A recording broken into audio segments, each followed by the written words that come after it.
Hello guys, അപ്പോൾ ഞാൻ ഇന്നൊരു സ്പെഷ്യൽ സാധനം ഉണ്ടാക്കാൻ പോവാണ്. ചോറിനൊരു തട്ടിക്കൂട്ട് കറി. അതിന് നമ്മൾ മെയിൻ ഇൻഗ്രീഡിയൻ്റ് ആണ് നമ്മൾ അരിനെല്ലിക്ക, ഉപ്പിലിട്ട അരിനെല്ലിക്ക. പിന്നെ അതിങ്ങനെ എടുക്കുക, നല്ലത് നോക്കി ഇങ്ങനെ കോരി എടുക്കുക, കുറച്ച് ചാറോട് കൂടി എടുക്കുക. വലത് നേരെ നമ്മളിങ്ങനെ എടുക്കുക.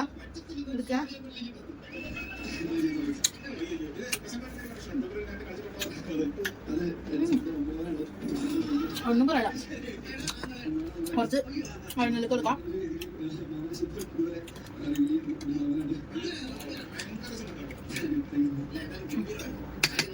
നമുക്കൊന്ന് കതിയിൽ കിടക്കാം. ഇതാ ഒരുവിധം നമ്മളൊന്ന് ചതച്ചെടുത്തിട്ട് നമ്മൾ നേരത്തെ കുളുക്കുളാരിന് വെച്ചിരിക്കുന്ന സവാളയിലോട്ട് നമുക്കിടാം.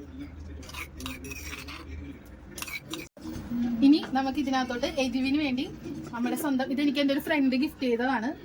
നല്ല അടിപൊളി കാന്താരിയാണ്. കളർ കണ്ടൊന്നും ആരും പേടിക്കണ്ട. നല്ല വിനാഗിരിയൊക്കെ ഒഴിച്ച് വെച്ചിരിക്കുന്ന നല്ല കാന്താരി നമുക്ക് ഇതിനകത്തോട്ട് ഇടാം.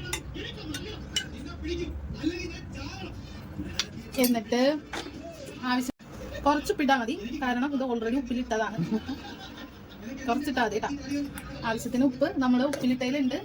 പിന്നെ മുളക് പൊടി കുറച്ചിടാം, കാശ്മീരി അല്ല. ഇതെല്ലാം കഴിഞ്ഞിട്ട് നമ്മൾ കുറച്ച് ഇതിൻ്റെ വെള്ളം ഇതിനകത്തോട്ട് നമുക്ക് ഒഴിച്ചു കൊടുക്കാം. കൂട്ടി നന്നായിട്ട് നെവിടി എടുക്കണം. ഏറ്റവും ലാസ്റ്റ് നമുക്ക് ഇതിനകത്തോട്ട് കുറച്ച് വെളിച്ചെണ്ണ, ഇവിടെ കൊലപാതകം നടക്കുന്ന സാധനമാണ് ഇതിനെ ചൊല്ലി, കുറച്ച് വെളിച്ചെണ്ണയും കൂടി മുകളിൽ ഇങ്ങനെ തൂവുക. എന്നിട്ട് കൂടെ ഒന്ന് കുഴച്ച്, എന്നിട്ട് ഇത് ഇങ്ങനെ കുഴച്ചെടുത്തിട്ട് കുറച്ചിങ്ങനെ എടുക്കണം.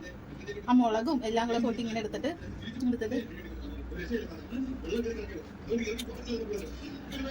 ചോറ് ഞാൻ വേറൊരു തൊഴിലാണ്.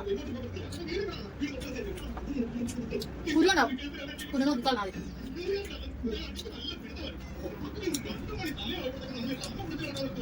അപ്പോൾ ഓക്കെ, ഇങ്ങനത്തെ വീഡിയോസൊക്കെ, സിമ്പിൾ ആയിട്ടുള്ള വീഡിയോസൊക്കെ ഇഷ്ടമുള്ളത് നമ്മുടെ ചാനൽ ഒന്ന് സബ്സ്ക്രൈബ് ചെയ്ത് സപ്പോർട്ട് ചെയ്യണം. Okay, bye bye.